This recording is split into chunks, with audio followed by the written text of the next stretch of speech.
어제 감사원에서 발표했던 중앙선거관리위원회 감사 결과에 따르면 선관위는 세자책봉이 존재하는 거대한 왕국이었습니다. 선관위 왕국에는 현재 약 3,000명의 직원이 근무하고 있고 그 중에서 4급 이상 고위직이 무려 350명이나 된다고 합니다. 이들 중 49명이 비리 혐의를 받고 있는 것으로 나타났습니다. 이번 감사는 제한된 범위 내에서 이루어졌음에도 불구하고 광범위한 비리가 퍼져 있다는 것은 충격을 주고 있습니다.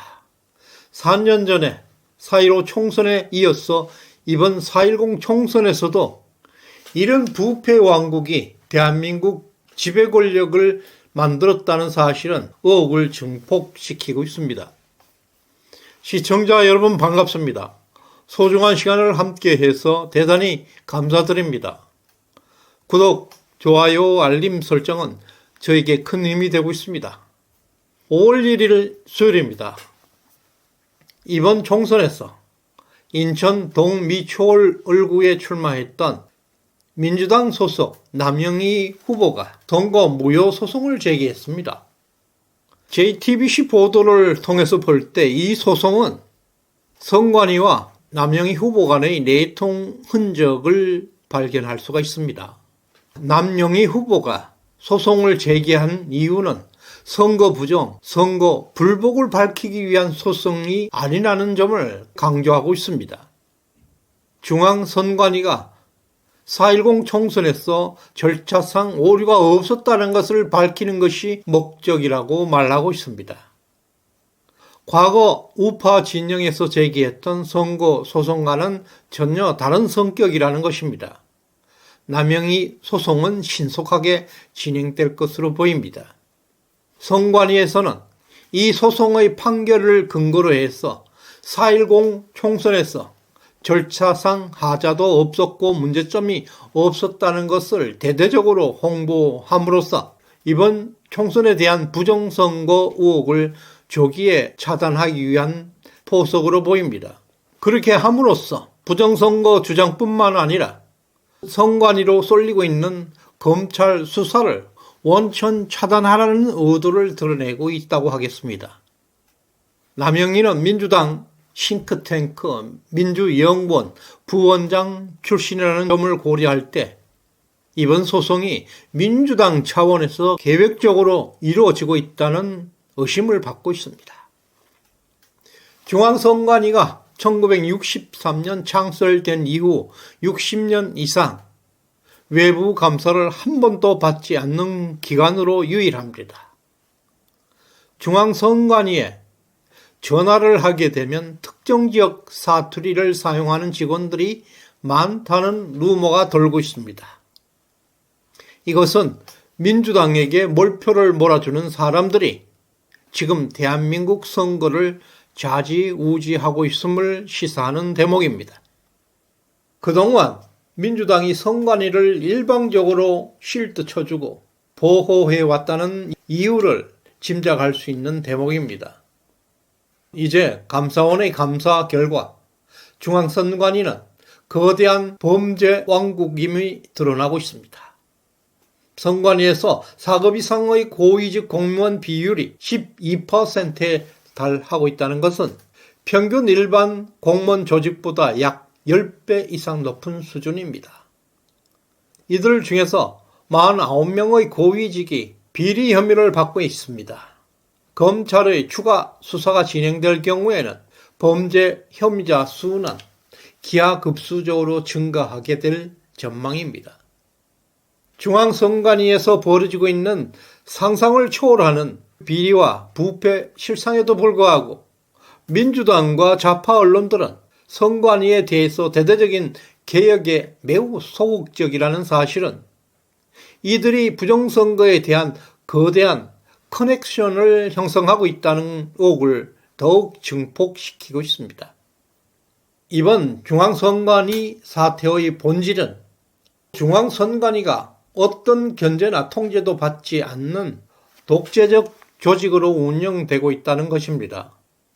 선관위는 전국적인 조직망을 통해서 막강한 중앙집권적 조직을 형성하고 있습니다. 상부 조직의 명령이 곧바로 하부 조직 끝까지 완전하게 통제하는 전체주의적 왕국이 형성되고 있습니다. 전국에 걸쳐서 약 350개가 넘는 조직이 그물망처럼 퍼져 있습니다. 별도의 국가 조직으로 기능하고 있는 것처럼 정치인의 저승사자로 군림하고 있습니다. 이러한 부패 조직은 대한민국의 선거를 완벽하게 장악하고 그 누구의 견제도 없이 대한민국 국가를 조정하는 컨트롤 타워 역할을 하고 있습니다. 특히 선거 관련 문서를 파기하고 부정을 은폐해도 견제할 장치가 없습니다. 현재 3,000명 이상의 직원들이 상위부터 하위에 이르기까지 총체적 비리와 부패에 만연해 있다는 것은 감사원의 지적으로 통해 나타났습니다. 특히 4.15 부정선거 이후에 대법원은 선관위를 보호하는 방패 역할을 하고 있습니다. 권순일, 노정희, 노태악 등으로 이어진 중앙선거관리위원장들은 선거 무효 소송들을 지연시켜서 모두 기각시켜 버렸습니다. 그리고 김명수 대법원장 체계가 이들과 함께 선관위의 부패와 비리 그리고 불법 행위들이 관행이 되도록 방치하고 엄호해 왔습니다. 현재까지는 채용 비리가 이렇게 심각한 것으로 볼 때 특정 세력들이 서로 결탁해서 저질러진 비리와 조직적 부패 그리고 부정선거는 자체적으로 이미 통제 불능의 상황에 빠져버렸습니다.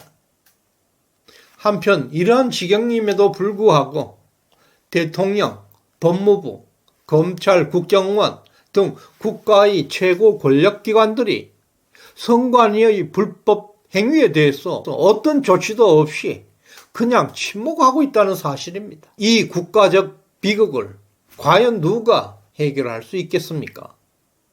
한국의 대통령 중심제는 소위 제왕적 대통령이라는 비판을 받고 있습니다. 그러나 실상은 대통령은 국회도 해산할 수 없습니다. 반면에 미국의 대통령 권력은 우리보다 훨씬 막강합니다.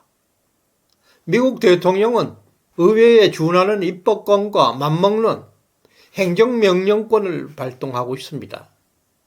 대체로 4년 임기 평균 수백 건의 이상의 행정명령을 통해서 국가를 안정적으로 통치하고 있습니다.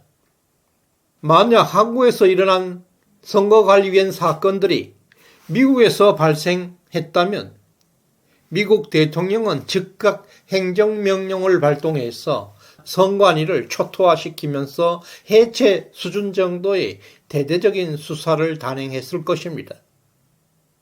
한국의 대통령, 한국의 공권력은 너무나 나약합니다. 무기력합니다.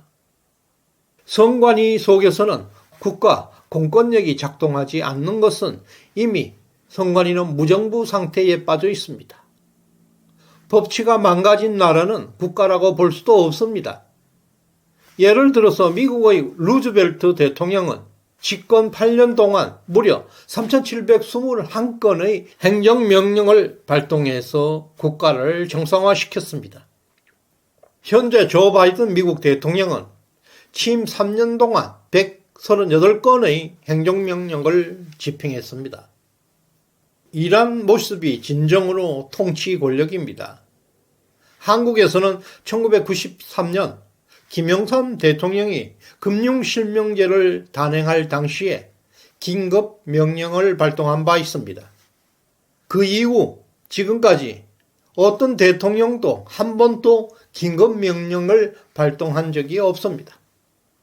그러는 사이 사실상 국가 공권력은 좌파들의 전유물이 되어버렸고 사회는 혼란에 빠지게 되고 대통령은 조롱의 대상으로 전락하고 있습니다. 대통령의 무게감이 전혀 없습니다. 또한 국정원의 보안 점검 결과 선관위의 보안 취약성이 매우 심각한 수준으로 드러나고 있습니다. 이론적으로는 해커들이 선관위의 도장을 복제할 수 있고 투표 용지를 인쇄할 수 있는 능력을 갖추고 있다고 보고했습니다. 실제로 해커들이 동일한 투표 용지를 제작하거나 선거 결과까지 뒤바꿀 수 있다는 것을 의미합니다. 특히 선관위 보안 점검 점수는 31점으로 낙제 수준입니다. 대한민국 국가기관의 보안 평균 점수가 81점인 것과 비교해 볼 때 선관위 점수는 심각합니다. 그리고 지난번 보안 점검 당시에도 전체 장비 중에서 약 5%만이 검사했는 상태에서도 31점을 받았습니다. 만약 선관위 장비 전체적으로 보안 점검을 할 때는 선관위의 보안 상태는 그야말로 상상을 초월할 정도로 심각함을 보여주게 될 것입니다. 현재 대한민국은 중국, 북한 그리고 적대 세력들의 해킹에 무방비 상태에 놓여 있습니다.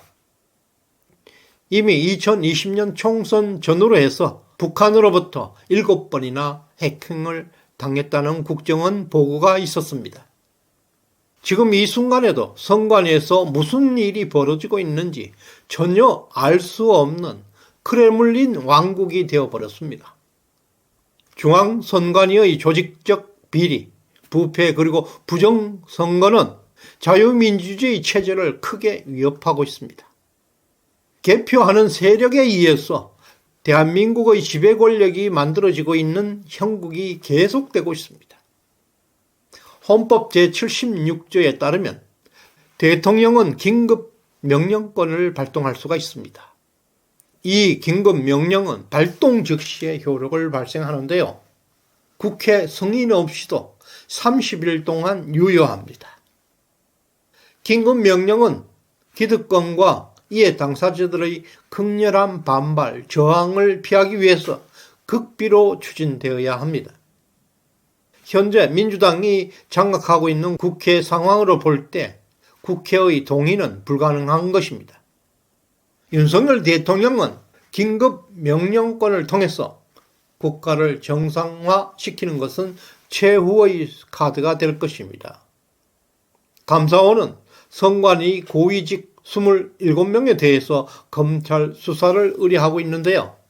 곧 검찰은 압수수색 등 수사를 진행할 것입니다.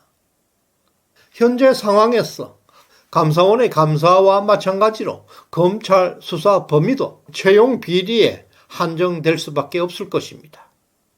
국민들은 선관위의 모든 업무, 특히 부정선거 전반에 걸쳐서 대대적인 수사가 진행되기를 원하고 있습니다.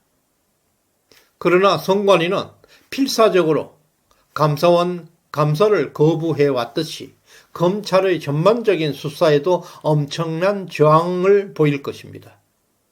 과거 김명수 대법원은 선관위와 한 통속이었지만 조희대 사법부는 훨씬 유연한 판단을 기대할 수가 있게 되어 있습니다. 법원에서 선관위의 메인 서버에 대한 압수수색 영장을 발부하지 않을 것으로 검찰도 메인 서버에 대한 압수수색 등 수사를 진행하는 근거를 찾기가 현재 상태로는 다소 어렵습니다. 이제 윤석열 대통령의 결단이 필요합니다. 1963년 4.19 운동 당시에 대학생 주도로 해서 대국민 저항운동으로 발전한 것처럼 우리들의 개개인의 저항이 모여서 큰 변화를 만들 수가 있습니다. 여러분의 지혜로운 의견을 기다리겠습니다. 우리들의 작은 목소리 하나하나가 대한민국의 미래를 결정할 것입니다. 오늘 후원해 주신 홍성편님, 덕자님 진심으로 감사드립니다. 충성! 끝까지 시청해 주신 여러분께 감사의 마음을 전합니다. 고맙습니다.